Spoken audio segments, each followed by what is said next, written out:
할렐루야. 하나님의 능력의 위대함을 우리 찬양하는 줄로 믿습니다. 본문의 하나님의 능력을 중심으로 고난 중에 드러나는 하나님의 능력이란 제목으로 말씀을 전하겠습니다.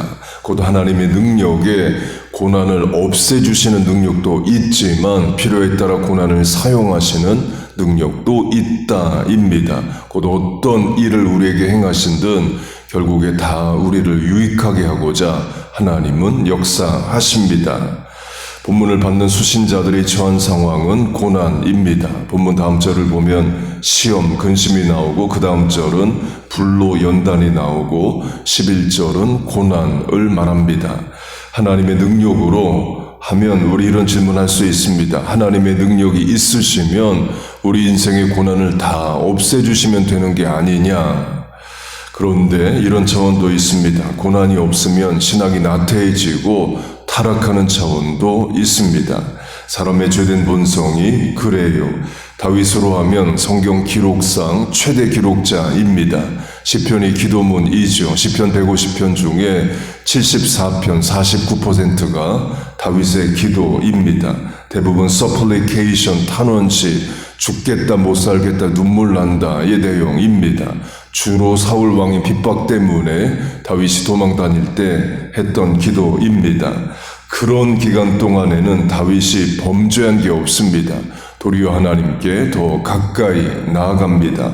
사울을 죽일 기회가 있어도 2번이나 죽이지 않는 말씀을 지키려고 노력하는 삶을 살아갑니다.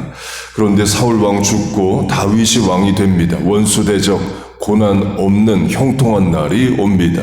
그러자 왕권도 안정이 돼요. 사무엘하를 보면 왕들이 출전할 때로 지역의 왕들이 영토 확장을 위해서 전쟁을 벌이는 때가 왔다로 왕이 전쟁터에 나가야 되는 상황을 말합니다. 그런데 다윗은 전쟁터에 나가지 않고 왕궁에 있습니다. 그 말은 병사들이 왕이 직접 전쟁터에 없어도 용기 충천하고 능히 전쟁 잘 감당한다는 거죠. 왕권이 안정되고 평안하다를 말합니다. 그리고 다윗이 밤에 일어납니다. 유대교에서는 바울이 낮에 잠을 자서로 해석을 합니다. 전쟁에 나간 군인들 걱정돼서 잠을 못 자서 일어났다라기보다는 한가한 마음으로 낮에 자서 밤에 깨었다로 부정적으로 해석을 합니다. 이유는 부정적인 이야기가 계속되기 때문에 그래요. 그 밤에 다윗이 범죄합니다. 밧세바가 유부녀인 줄 알면서도 간음하고 그 남편을 또 죽입니다. 그것도 그 남편이 전쟁터에 나가 있는 상황인데 나라를 위해 충성하는 자인 걸 뻔히 알면서도 그 부인과 간음을 해요. 그리고도 밧세바가 다윗의 최고 참모인 아이도벨의 손녀입니다. 밧세바 집안 자체가 다윗을 위해 충성하는 집안이에요. 남편 전쟁에 나가 있고 또 외할아버지는 다윗의 최고 참모입니다. 그것도 다 알면서도 결국 간음하고 그 남편을 죽여요. 그래서 아이도벨이 압살롬이 반란을 일으켰을 때 압살롬 편을 들었다, 이런 해석도 있습니다. 다윗이 사울 왕의 핍박을 피해 도망 다닐 때라면 상상도 못할 죄를 왕이 되고 나니까 짓습니다. 하나님이 형통하고 평탄한 날 주시자 범죄하고 타락해요. 이게 인간의 죄된 본성입니다. 그래서 하나님이 우리의 믿음과 구원을 보존시키고자 필요에 따라 하나님의 통제하에 고난을 주십니다. 그게 하나님의 보호하심이고 은혜입니다. 시편 119편 고난당하기 전에는 내가 그릇 행하였더니 이제는 주의 말씀을 지키나이다. 고난당한 것이 내게 유익이라. 이로 말미암아 내가 주의 율례들을 배우게 되었나이다. 가 현실입니다. 우리가 그렇습니다.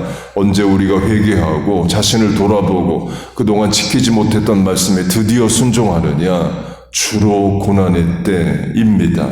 그러나 그 과정을 통해서 우리를 거듭나게 하시고 유익하게 하시는 분이 하나님이십니다. 곧 하나님의 능력에 우리의 질병, 고통, 고난을 없애주시는 능력도 분명히 있지만 고난이란 과정을 통해서 우리를 연단하시고 훈련하시고 사명자로 만드시는 능력도 있으셔요. 화가 변하여 복이 된다가 그걸 말하고 합력하여 선을 이루신다가 그걸 말합니다. 본문의 수신자 성도들을 그렇게 고난을 당하는데요. 본문의 성도들을 핍박하는 주체는 로마 제국입니다. 로마 제국 전은 헬라 제국입니다. 헬라 제국 전은 페르시아 제국, 지금의 이란에서 일어난 제국입니다.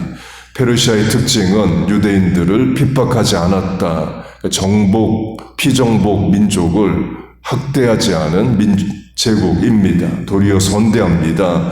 바벨론의 포로로 잡혀온 유대인들을 고토 예루살렘으로 돌아가라. 포로 귀환 명령을 내려줍니다.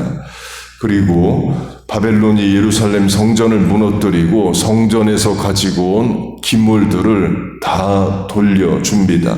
에스라 1장을 보면 돌려준 성전 기물들의 은이냐 금이냐 그릇이냐 대야냐 이런 거 자세히 말하면서 개수까지 말해줍니다. 5,400개라고 말합니다. 그 일일이 세서 다 돌려줍니다. 그리고 성전을 다시 지으라 허락을 해줍니다. 고대 제국사회에 없는 종교의 자유를 줍니다. 페르시아 왕 고레스가 그렇게 합니다. 이 고레스, 사이러스는 특이한 인물입니다. 이사야서를 보면 하나님이 고레스를 나의 목자라고 부릅니다. 이방인인데 하나님의 백성을 돌보는 자라는 칭호를 얻습니다. 그리고 하나님이 고레스의 오른손을 붙잡는다 이런 말씀도 나옵니다. 더 충격적인 것은 여호와께서 그의 기름 부음을 받은 고레스에게 기름 붓다라는 히브리어 동사가 마시아흐입니다. 구약 성경에서 기름 부음을 받는 자는 왕, 제사장, 선지자입니다. 다윗이 왕으로 기름 부음을 받죠. 그렇게 기름을 붓다가 동사로 마시아흐인데 명사가 되면 기름 부음을 받은 자, 메시아가 됩니다. 그런 동사가 고레스에게 쓰입니다. 그래서 SLT 영어 번역은 His Messiah Cyrus, 하나님의 소문자 M, 메시아 고레스로 번역까지도 하기도 합니다. 이방인인데 하나님을 모르는 자인데 하나님이 기름 부어 쓰시는 자로 이사야서가 말을 합니다. 그렇게 페르시아 왕을 신으로 섬기라든지 페르시아의 신을 우상으로 섬기라든지 이런 종교적 강요가 없었습니다. 그에 반해 페르시아 다음에 들어선 그리스도 마찬가지고 그 다음 로마 제국도 마찬가지로 로마의 황제를 신으로 섬기라 강요했고 또 교회를 핍박했습니다.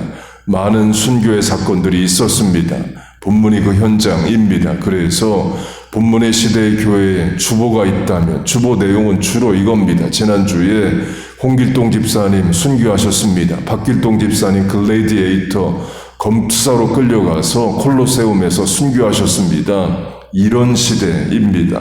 그런 시대에 교회가 성도가 바라는 게 있다면 핍박이 없는 거죠. 신앙의 자유가 오는 겁니다. 예배 드릴 때 두려움 없이 찬송하고 기도하는 거예요. 드디어 그런 시대가 옵니다. 313년 밀라노 칙령에 의해서 더 이상 기독교를 핍박하지 않는다는 칙령이 내려지고 380년 데살로니가 칙령으로 이제는 아예 제국의 종교가 기독교가 됩니다. 예수 믿어야 출세하는 시대가 옵니다. 교회 안 다니면 손해나는 시대가 와요. 문제는 그런 시대가 오자 신앙이 나태해지고 타락합니다. 형식적 신앙인들이 생겨나요. 6세기에서 16세기 중세 시대가 그랬죠.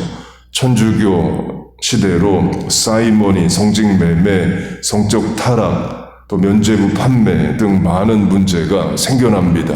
그래서 종교개혁이 또 일어난 거죠. 미국도 비슷합니다. 영국 왕이 청교도 퓨리탄들을 핍박을 했습니다. 철로 역정의 저자인 존 버년의 경우는 영국 성공회의 지도를 받지 않는다, 청교도 신앙을 갖는다는 이유로 12년 감옥에 들어갑니다. 그 12년 동안 부인 죽고 소경으로 태어난 첫째 딸 죽습니다. 그런 큰 핍박을 받았으니까 도저히 영국에서 살 수 없다 해서 미국에 온 거죠. 그리고 미국이 청교도의 나라가 됩니다. 지금도 우리가 사는 보겐 카운티에 블루러 파란 법이 있습니다. 주일에 큰 상점몰들 문 닫으라 이에요. 지금도 식당을 빼고는 큰 몰들이 문을 닫죠. 블루러의 목적은 주일에 교회 가라 이에요. 미국의 28개 주에 블루러가 아직도 있습니다. 그렇게 미국의 청교도 영향력이 커집니다. 더 이상 영국 왕의 핍박이 없습니다. 그러자 신앙이 나태해집니다. 지금 미국인들 신앙생활 잘 안 하죠. 매주일 예배 드리는 복음적 기독교인은 17% 정도로 봅니다. 핍박 없는 나로자 신앙이 나태해져요. 그게 현실이고 우리의 죄된 본성입니다. 그래서 하나님이 성도를 보호하시기 위해서 필요에 따라 고난이란 수단을 사용하십니다. 그래서 기도하게 하시고, 그래서 회개하게 하시고, 그래서 우리를 하나님 앞에 바르게 서게 하십니다.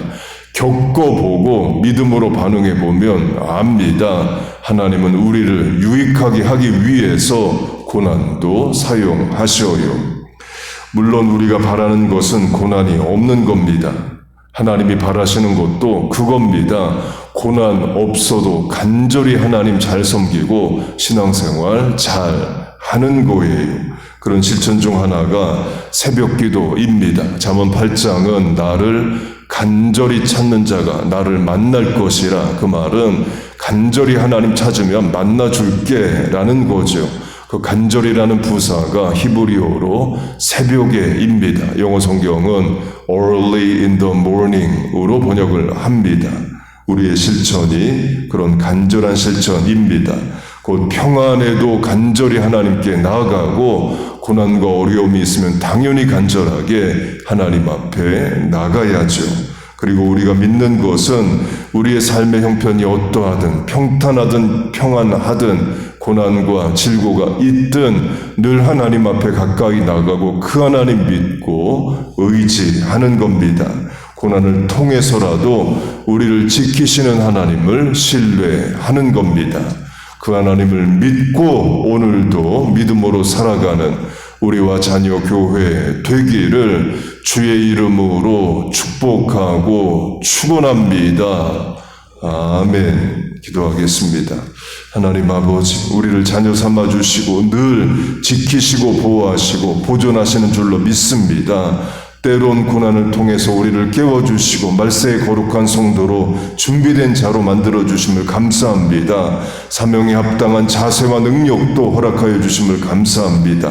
어떤 형편에서든 하나님께 감사하고 의지하고 간구하게 하여 주옵소서. 고난을 통해서라도 우리를 깨워주시고 우리의 부모님, 배우자, 자녀들 구원하여 주시옵소서. 간절히 하나님을 찾습니다. 새벽에 나와 하나님께 부르짖습니다.